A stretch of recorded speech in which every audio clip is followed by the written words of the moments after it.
Kelley, hey, what's going on? Matt, not much, but thanks for having me on. My first gotcha question, do you always match your glasses to your outfit?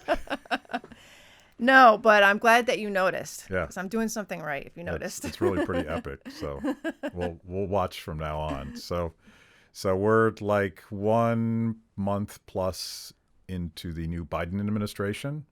And the last time we got together, I think in October, something like that, you had just written a piece for the Quincy Institute about all of the generals and neoconservatives that were lining up behind the Biden campaign, I guess disaffected Republicans primarily. And here we are, a month in, and the Biden administration has bombed Syria. Some Democrats, at least, are questioning whether or not he had the authority to do that. He's made statements about Yemen. So I want to get into what's going on. And let's start with the team. Like, does the concern that you expressed in October, has that sort of panned out in terms of who Biden is hiring for his national security team? I think in some ways. I mean, when you think of the conservative flank, the biggest complaint that we had as, conservative restrainers under Trump was that he wasn't putting a lot of people on his team that reflected this desire to get out of endless wars and bring troops home and start, really reforming the Pentagon budget. So John Bolton wasn't on our side? Exactly. And now you have a Democratic president. So the biggest concern coming from, the left anti-war activists in that space are that he'll put in people who are from this sort of centrist, Democrat, hawkish foreign policy flank, and that's exactly what he's done. And so people like Tony Blinken, his Secretary of State, for example, he was around during the Obama administration and had been quite supportive of the Libya intervention, of the intervention in Yemen, Syria. He's been quoted as saying that he didn't think we did enough in Syria. And others, Jake Sullivan, who was his national security advisor, same thing. His Secretary of Defense, Lloyd Austin, is more of a blank slate, but he's a career military officer. He's a former general who had to get a waiver just to be Secretary of Defense because he just got out within the last couple years and then went right into the defense industry. So the people he's putting in the position of national security, foreign policy, military are not coming from the Bernie Sanders wing of the party. And so there's a lot of anxiousness about how this will influence Biden's foreign policy going forward. Same with his China policy. There's been a lot of tough talk in every speech that a member of his team has made, whether it's publicly or during the confirmation hearings, calling China the pacing threat, the biggest threat, a security threat. I think William Burns, who is his CIA director nominee, had mentioned China being the sole focus of this administration. So there really is a concern that you're shifting the deck chairs on the Titanic. You're not really going to get a drastically different foreign policy. It's just you have people with D's instead of R's behind their name. Yeah, and like Biden infamously said, "We're back." And what I heard, and my recollection is Joe Biden as a senator has always been on the hawkish side of things. Like he and Lindsey Graham were both ideological pals and probably just pals, right? Right. And I think there should be no surprise at what we're seeing, because you're absolutely correct. I mean, here's a guy who's been in office on Capitol Hill for 40 years. And other than some very astute things that he's said or positioned on, like the Afghanistan surge, for example. He was the lone person in the Obama administration to oppose surging tens of thousands of new troops into Afghanistan. He lost that argument. But other than that, he's been pretty much on the wrong side of every foreign policy decision post 9/11 and before. And so it's really hard to think that he was all of a sudden going to change his stripes and be some sort of restrainer and start getting us out. for example, he might start getting us, slowly extricating us out of the Middle East, but my sense is it'll be to, re-engineer the foreign policy, portfolio over to China. It's not part of any grand strategy to recalibrate our foreign policy. It'll be to just sort of, recalibrate, the resources going into another direction and keeping us involved somewhere else. The fight over the defense secretary was about his waiver as recently being in the military, but perhaps a more concerning thing on his resume was his work as a defense contractor, Right. at least sitting on the board of, where did he sit? I don't remember. That would be Raytheon. Yeah. And that's very interesting because you and I had this conversation about generals, the revolving door between the government and the defense industry, back and forth and back and forth. And if you take the long list of these Biden nominees and confirmees in his team, they all have ties, not all, but a substantial number of them have ties to the defense industry because, they'll go into service with the government under one president with a D after his name. And then in between times when the Republicans take over, where do they go? Most of them go into lobbying, and they lobby for defense contractors because that's what they know. They know foreign policy or national security. Or people like Michelle Flournoy, who did not get nominated, but she was on the short list. She has a firm called West Exec, and Tony Blinken was a principal in that firm, and they have a ton of corporate clients who they have been helping partner get contracts with the Pentagon. And so you have a lot of folks. So they come in with a whole set of baggage, and they are influenced by their former employers. They sit on boards. So they have an agenda that's vastly different from your agenda or mine, which is to what is, the best interest of the country.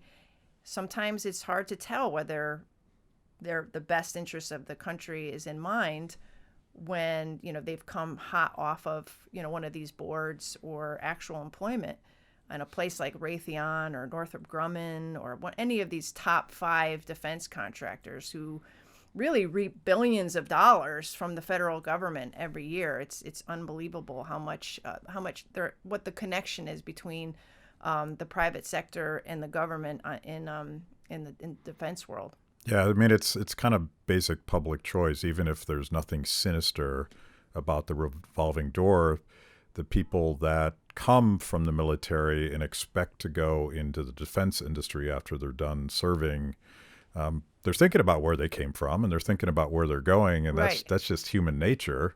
And you're hardly going to ignore that when you're making decisions about whether or not we should go to war. Right. And when you look at the former Defense Secretary, Mark Esper, he actually worked for Raytheon. And then when he came into service under the Trump administration as the top civilian official in the Pentagon, he was dealing with or overseeing some massive contracts with Raytheon. Yet Raytheon is a top 5 contractor for the federal government.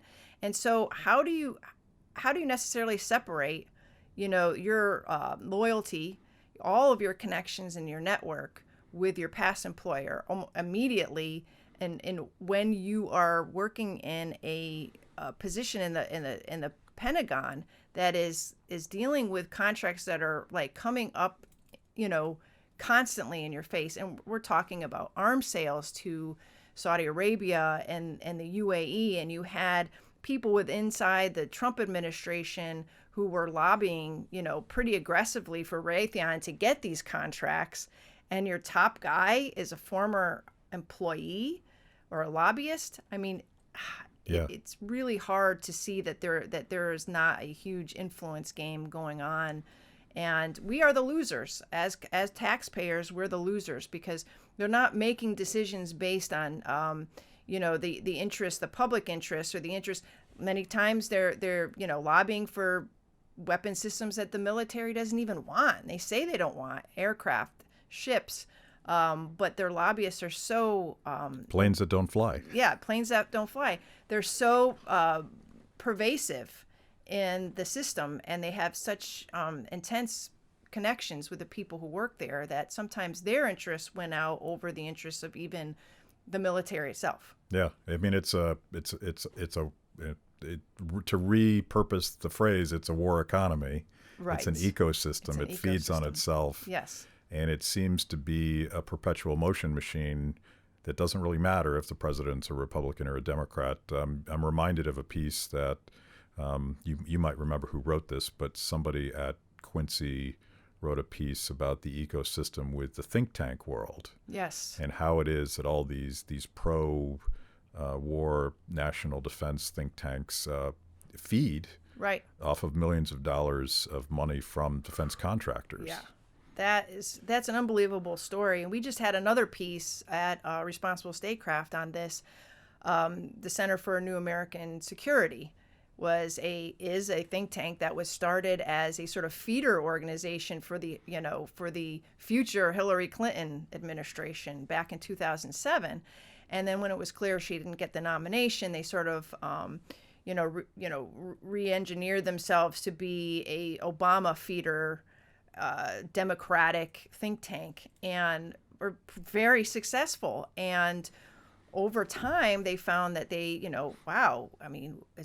we're speaking the military line here. We're very supportive of the military.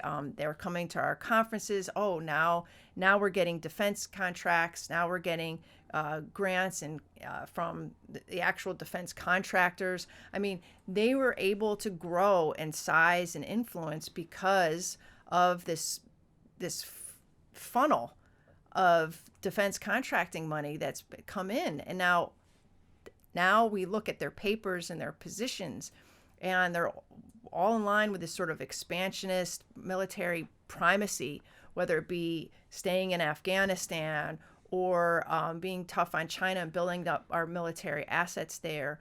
On every single overseas operation, they are for staying the course, putting more troops in, putting more assets into the region. And you have to ask, is this a response to the money that they're getting, which is very substantial, or are they getting the money because that's, they are a collection of establishment blobby, analysts and former, military officials and government officials who agree with them. And it's this chicken and the egg thing. But what we had written about was that they're not disclosing these financial interests. So they put out a paper, for example, that supported military contractors, an old paper by now, but it was military contractors in Iraq and Afghanistan, we wouldn't be able to, we wouldn't be able to complete our mission without their assistance. Well, it turns out they're getting all this money from KBR and all these places that have fielded private military contractors in the war. That's just one example. So on one hand, they could say, hey, we disclose all of our donors on this one page on our website. But when you're putting out position papers that are advocating for one weapon system over the other weapon system, or, they have corporate donors like Exxon and BP, and they're advocating to, lift the ban on crude oil distribution and in foreign industry or foreign markets, and they don't say, well, we are getting this money from Exxon, or Chevron. I mean, that's when like the viewers, the readers, the consumers of their material and their content, have to be a little wary about, well, is this a pay for play? Right. And I hate to pick on I don't really hate to pick on CNAS, but it's not like they're alone in this ecosystem. Right. We have think tanks all over Washington that get paid either by, government, defense contractors, or foreign governments, and they're pumping out literature supporting a foreign government's line. Saudi Arabia, UAE, perfect example. They flood the think tank market with money, and it's usually through other subsidiary or third parties, so you don't really know where it's coming from. And and then next thing you know, they're pumping out papers about, well, MBS, the Crown Prince of Saudi Arabia is really a reformer, or more in the weeds, policy stuff, where you're wondering, are they getting paid to say that, or are they getting the money because they already agree? But I think disclosure and transparency is so important, because if you're upfront about where you're getting money, then I think you'd build the trust with, your audience, that it may be, you're getting, you're seeing it's more straightforward where the influences are coming from. Yeah. And, even if it's not pay to play, there's still so much money sloshing around the system. And I think I talked to you about this last time. I was going on Fox News Sunday, and I had to school up on tribal warfare in Syria, which at the time I knew nothing about. I still don't know that much about it. And it was very difficult to find good research for a intervention skeptical point of view.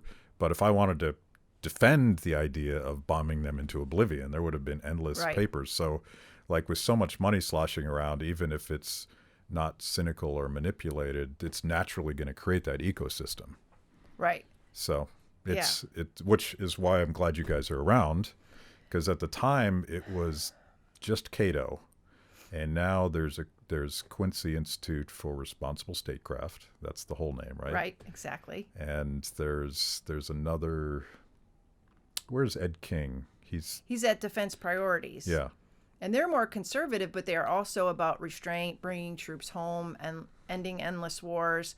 And so they've also been great in terms of pushing back against the, establishment orthodoxy, which, that establishment orthodoxy is, it is fully entrenched, and it's really hard, to poke holes in it when you have these huge organizations like CNAS, like Heritage Foundation, or, CSIS and AEI and others, because they're so well funded and they're so interwoven into the fabric of the blob, or, I'm mixing metaphors here, but we're finding it difficult now. Right now we have a campaign to really press for Biden to bring our troops home from Afghanistan and keep to the U.S. Taliban agreement, in which the rest of the foreign troops need to be out by May 1st. And all signs are pointing to him either thwarting that deadline or finding a way around it or whatever. But he doesn't want to, it's clear he doesn't want to leave. All the signs are there. And all the think tanks that we just mentioned have all been writing these really sort of mamby-pamby, articles and papers, not exactly saying keep them there forever, but saying things like, well, we got to be careful. We have to be responsible. No hasty exits. And I'm like, wow, I've been covering this issue for the entire war, 20 years. And they're using the same jargon, the same pablum about, leaving responsibly. And it's funny that they haven't come up with new. Yeah, if it is pay to play, at least come up with some new stuff. But it does you do get a sense that they all snap into action. Yeah. And they circle the wagons. And once you've been around Washington, you could start feeling it. You start seeing the op-eds start popping up. You see the same names like David Ignatius at the Washington Post and Max Boot and on the right, and then they all fall in line because their friends are all talking about it. And so what's great about Quincy and Defense Priorities and other is that we're actually getting op-eds in the same paper saying the opposite, and they're good. They're good arguments, because I feel like we're on the right side of this issue. It's just that in the past, we just haven't had a seat at the table or been able to penetrate the blob in the media. Yeah. And I'm really proud that the Quincy is actually getting into New York Times and getting into some in Foreign Affairs and some of these, stodgy establishment papers, and being able to get our point of view out there.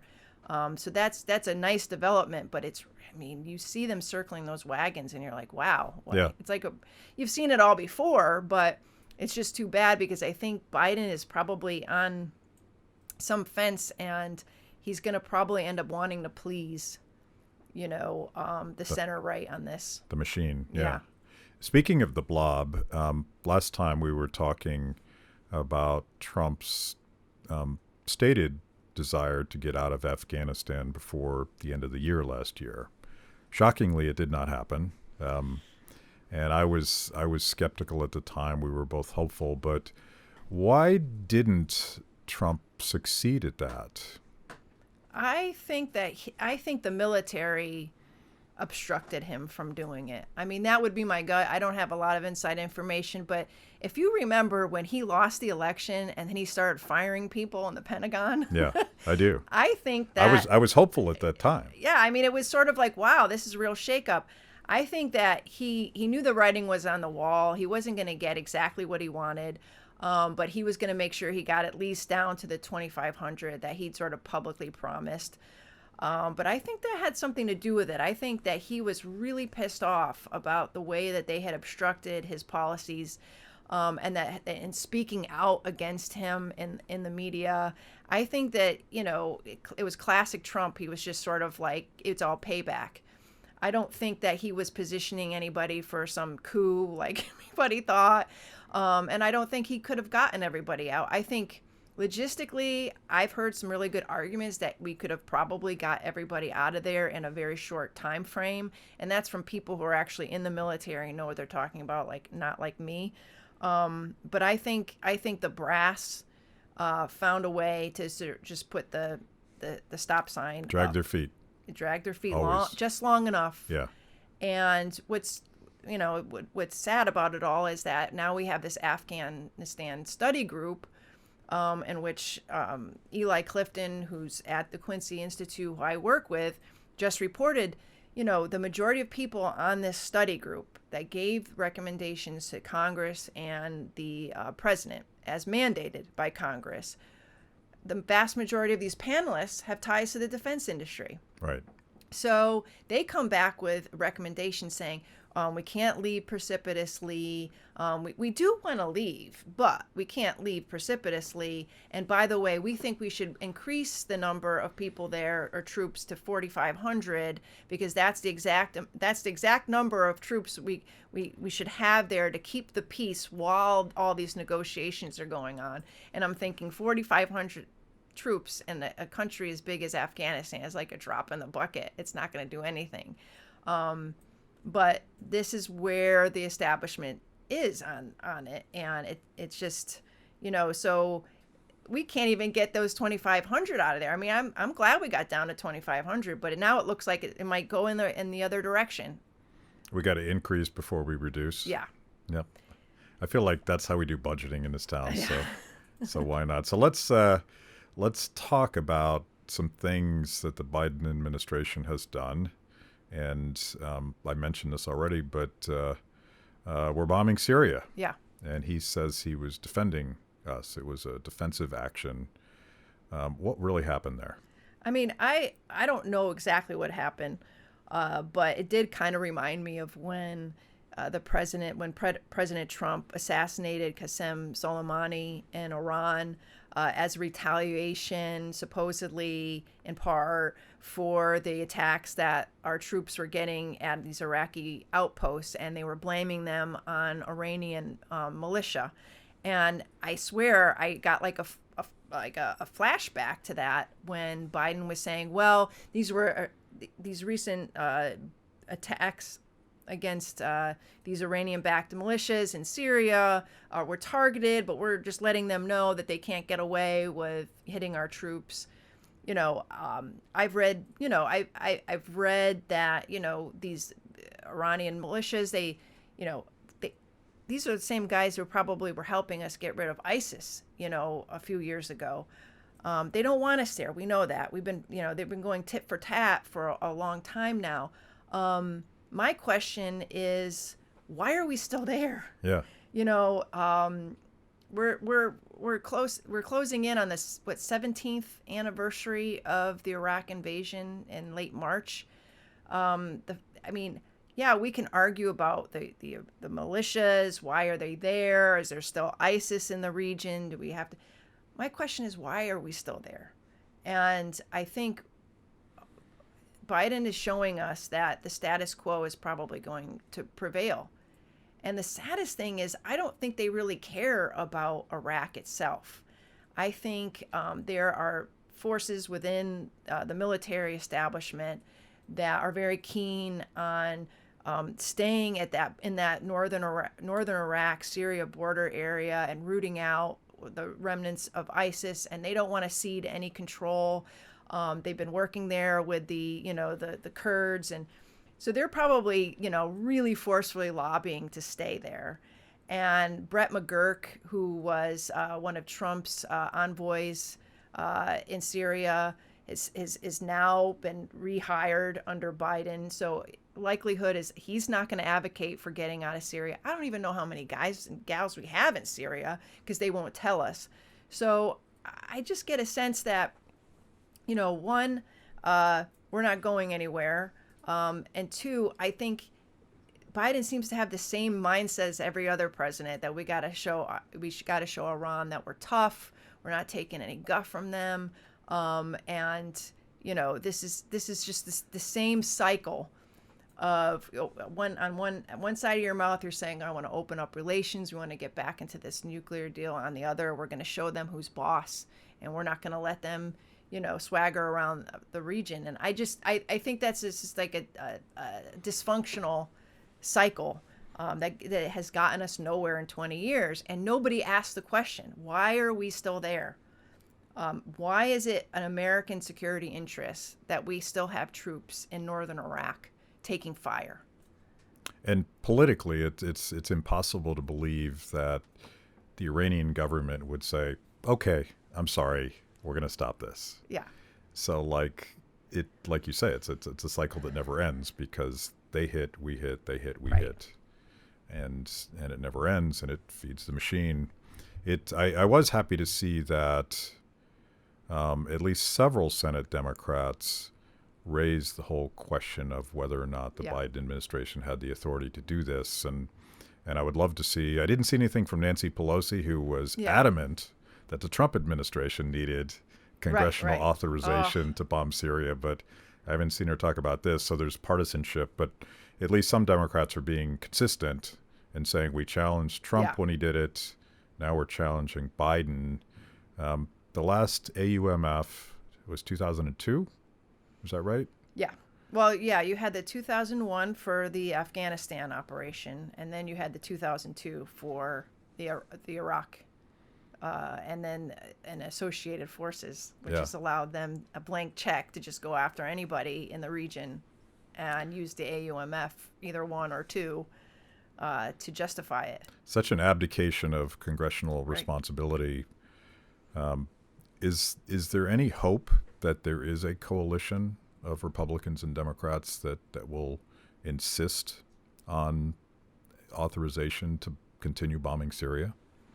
Yeah, I mean, we saw it in the last Congress. I mean, there's a really strong coalition. There's a War Powers Caucus in the House made up of Republicans and Democrats. I think Tom Massey's on there, Barbara Lee, who's been really on the forefront, Democrat from California, on initiating these repeal the one in 2001, 2002 AUMFs. I mean, they've introduced several bills over the last several years.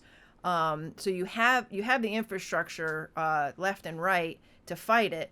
I think it exists in the Senate too, with Rand Paul and Mike Lee, and I believe Chris Murphy and Bernie Sanders. They've just been, unfortunately, unsuccessful. I think they passed in the House, but not the Senate. And so I from what I hear, that there's going to be another shot at this, and Barbara Lee, I think, is either introduced new legislation or is about to. Unfortunately, I mean, the Senate's going to be hard. I think that's where the real fault line is. You have some really great Republicans on this issue, but not enough to sway all those hawks.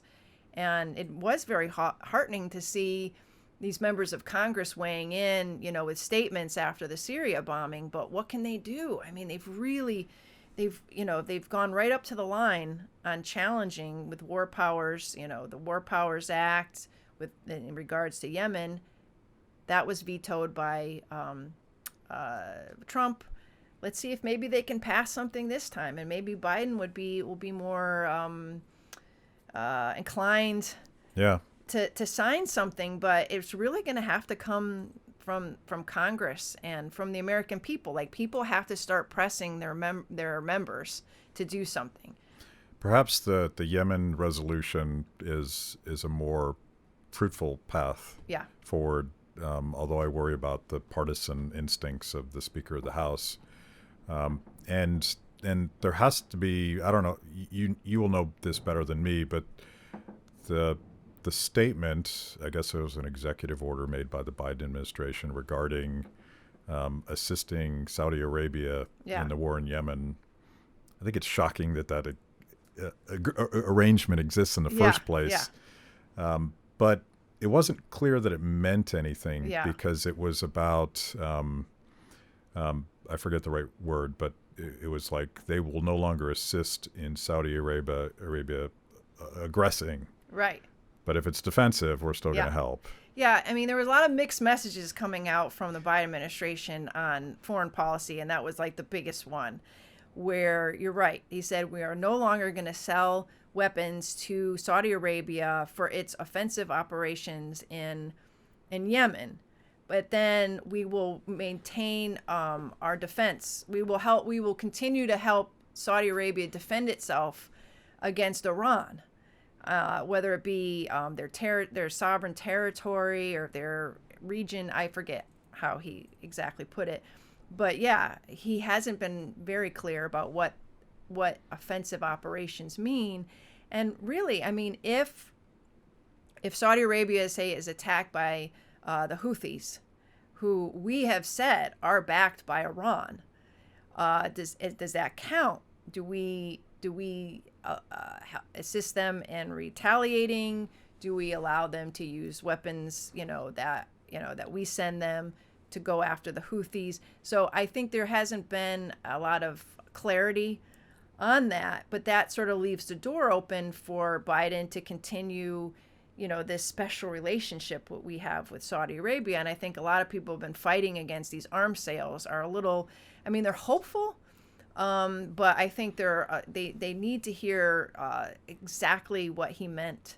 And will the Saudis in the defense industry find a loophole in which we can still, end up sending billions of dollars worth of U.S.-made weaponry over there, but skirting this whole Yemen declaration. I mean, I know Ro Khanna and other people and Rand Paul as well, have been really strong on getting us out of this war in Yemen. And I think the Biden administration has been very clear that they want to see an end to it. But I think that the tension is, getting out of that war, but having the pressure from the defense industry and all the other interests in keeping the weapons pipeline open to whether it be Saudi or UAE, these other Gulf states. I mean, it's such a lucrative business. And I believe at Quincy that until we turn that spigot off, we are going to be entrenched in that region. Because on one hand, you'll hear people say, well, we'll give them the weapons to defend themselves and to secure their own region. But if we keep giving them weapons and we have this pipeline, that means we help in the maintenance, the production, a lot of times the training on how to use them. I mean, it's not this clear cut like, oh, we'll give them some planes and some bombs and then we're out of here. It is a relationship that's forged through those sales. And I think we have to turn that spigot off and we have to start extricating from the region, because right now they're happy. They're getting our weapons. They have this tacit, or if not explicit, agreements to defend them. Same with Israel. As long as we're there, keeping everything going, they can do whatever they want. And that means being more aggressive whether it be in Yemen or against Iran. So I feel like the sooner we get out of there and let them handle their own business, the better. Yeah, it's this ongoing dilemma because my read of what the Biden statement meant was kind of a hat tip to progressive activists that have been banging this drum about the human devastation caused by American bombs in Yemen. And the Obama administration for getting into it in the first place. Yeah, and it seemed like they're at least acknowledging that there's a lot of grassroots pressure from their base to do that. But I feel like the American people have been pretty clear on things like Afghanistan. I feel like across the board, Republicans, Democrats, Independents, certainly Libertarians want us out. And yet, Obama runs against permanent war, gets us into more permanent war. Yep. Trump runs against permanent war. And, his defenders would say he didn't get us into any new wars, but he sort of flirted with the idea. Yeah. And now Biden, I don't recall him running on bombing Syria. Was that like one of his slogans? They stayed so far away from Syria, you would think it didn't even exist. I mean, it just doesn't come up, which is it's so what's the word? I'm flummoxed by it all because we've actually poured a lot of money and investment in that, whether it be with the actual troops we have on the ground that we still don't know the number of which, but we've been bombing there. We've had drone attacks.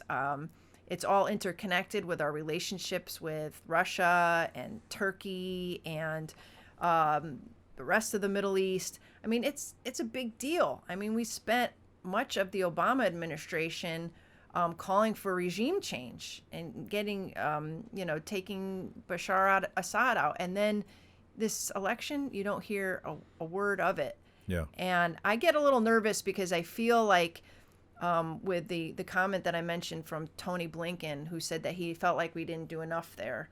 And then you have a whole right-wing contingent who feel like that we should still be fighting in there.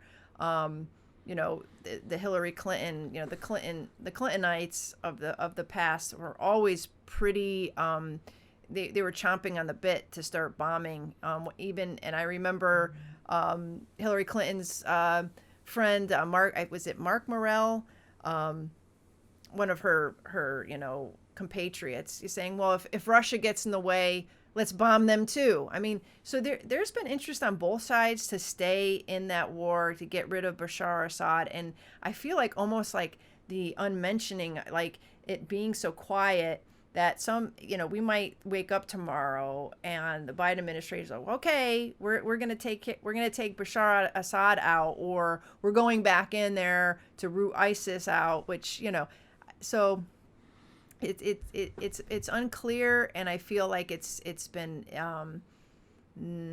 not addressed fully, let's just say. It's kind of shocking. So you have this contradiction where the American people clearly want something, and the political system doesn't seem to deliver it. But what happened with this bombing, which in a very different way than the press's reaction to Trump's, was almost nothing. There was very little acknowledgement, let alone critical discussion of whether or not Biden had the authority to do this. Did he talk about this? Is this like a contradiction of his campaign promises? There's just silence. It's almost silence, right? I mean, I could go read what Glenn Greenwald has to say, but he's hardly mainstream media. It's actually very disappointing and sad because it's almost like people are so inured to the fact that we're bombing sovereign countries all the time that they don't even blink an eye. And the fact that we were bombing Iranians or Iranian-backed militias in Syria that had hit us in Iraq, people don't realize how silly, or not silly, but how strange that sounds, that we are dealing with all of these proxy issues. We're dealing with militias that people didn't even know they exist.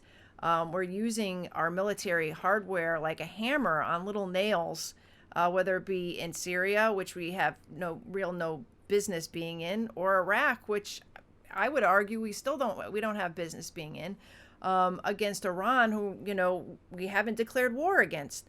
So I feel like because after 9/11, we got so used to this sort of, the military solution to every problem overseas, that it just goes in one ear and out the other. I think when Qasem Soleimani, the Iranian general, was assassinated last year, I think that rose to the level of consciousness because, wow, we actually took somebody out. Trump's bragging about it. Pompeo's bragging about it. The military's justifying it. I think that sort of like permeated our consciousness, like what's going on over there. But as far as these targeted bombings, I mean, people have like, yeah, been there, done that. And that scares me.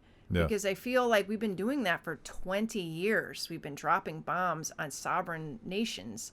And when asked, they'll say, oh, well, this is justified under the 2001 AUMF or the 2002 AUMF because the fine print says associated, groups, and that we're there to root out ISIS, and that qualified, and so people go, okay, I guess you're right, and we move on, and that bothers me.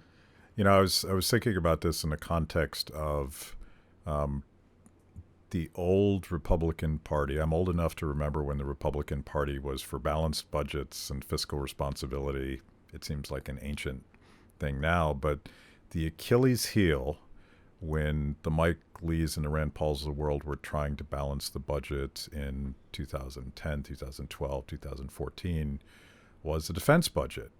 And ultimately, all of those efforts unraveled because not because Democrats couldn't stomach limits on domestic spending, but because Republicans couldn't stomach any restraint in the defense budget. And fully funding all of these never-ending wars is a black hole. Like, there's never enough. Never enough. There can't be enough.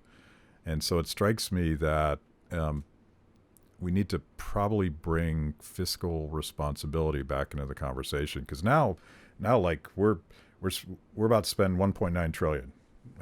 Nobody actually knows what's in that bill, but there's a lot for everybody and everything, except perhaps maybe the poor people that have been forced out of their jobs because of lockdowns. But it all starts and ends with a willingness to rein in defense. Yeah. And you can't rein in a defense budget if you don't have a restrained foreign policy, because it's a black hole. Right. Right. And I feel like, people who have been advocating for, clawing back the defense budget have been kind of working it at the wrong angle.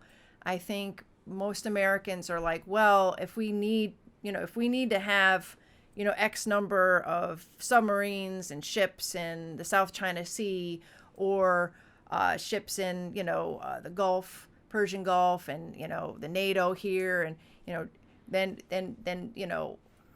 my tax dollars are going to a good place because I feel safe, and my congressman or congresswoman is telling me that this is necessary for my security and safety. I think we need to start arguing, is that ship making us safe? Having this extra ship, or having this extra submarine, or having these F-35s, or these troops over here, does that make us safer? Is that part of a strategy that works? Is that in the best interest of the United States? And I think we have smart people, where I work at Quincy and other places, that can start tackling this and start pushing back on the strategy. So let's have a budget that matches smart strategy. And if you can convince people that, no, those troops over there in Saudi Arabia are not making you safer. It is not a United States security interest for those troops to be there, because really they're just stationed there to make Saudi Arabia feel better in their fight with Iran. And their military sucks. So we are doing all the fighting for them, and we're equipping them. Is that in the best interest of the United States, the taxpayer, or the troops that are going over there and their military families back home that are missing their dad or mom? Is that in the best? I think that's the way you get to people when you say this is not in our interest. Yeah. It might be in Saudi, Crown Prince Mohammed bin Salman's interest that we have like 17,000 troops over there stationed at bases because, they can't defend themselves. But they're never going to be able to defend ourselves if we keep doing it for them. And the same with Europe. I mean, that's another whole other story.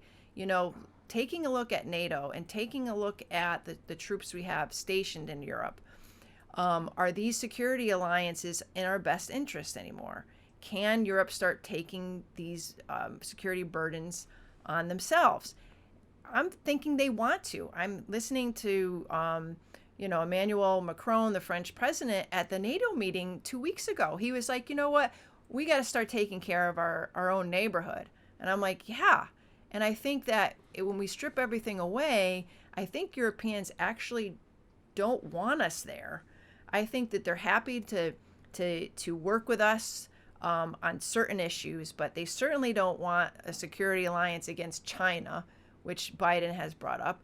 And I think they don't want to keep poking Russia either. I don't think that they feel like expanding NATO is in their best interest, for example, or putting more troops on the border or Russia's borders is the best answer. And I think looking at those strategies in a 21st century context and then saying, do we really want to pay for this?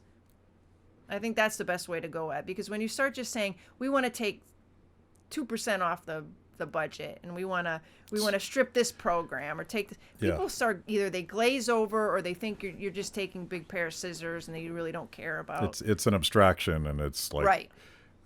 Pencil pushing. But so there's that argument that money is not necessary. It'd be better spent back home, which is the argument you're making. Yeah. Because what we're doing over there is not making us safer.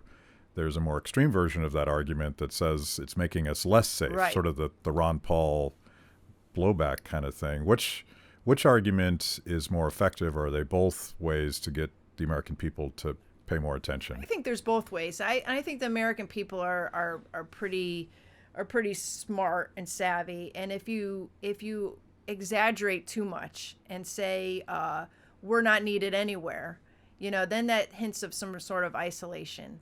Or if you say, any presence is gonna receive any blowback, or I feel like if you approach this strategically, you can take China for example, and we have and I keep bragging about Quincy, but I mean they're not advocating to get out of Asia and just take all of our military assets and leave.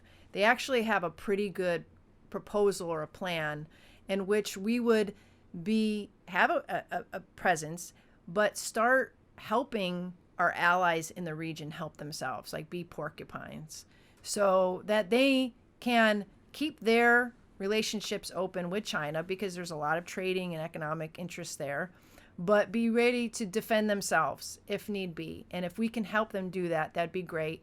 And keep enough of our assets there so that we keep the channels, like the trade channels, open, and give our allies, some sense that we're there and in the free navigatory channels, not, being aggressive like we are now. If you do that, you can start shaving off your budget, maybe some of the ships, some of the submarines, or place them elsewhere where they might be needed. Bring some troops home that are just instigating, or shift them elsewhere. But I think when you make those arguments that you're not calling for all or nothing, but that you're trying to be strategic, and in the process of being strategic, you might be able to sort of eliminate some programs, eliminate some fat.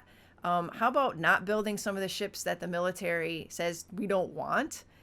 So I think there are ways of approaching this where the consumer, or your audience rather, doesn't think that you're just purely ideological, but you're trying to reshape foreign policy to just be more realistic. Yeah.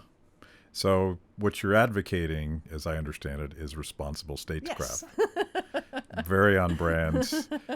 Thanks for doing this again. And hopefully next time, let's talk about something awesome and positive that's happened. But how do we find you and Quincy online? Okay, so Quincy Institute, the think tank website is www.quincyinst.org. And then I'm also an editor at Responsible Statecraft, which is our online magazine affiliated with the think tank, and that's at responsiblestatecraft.org.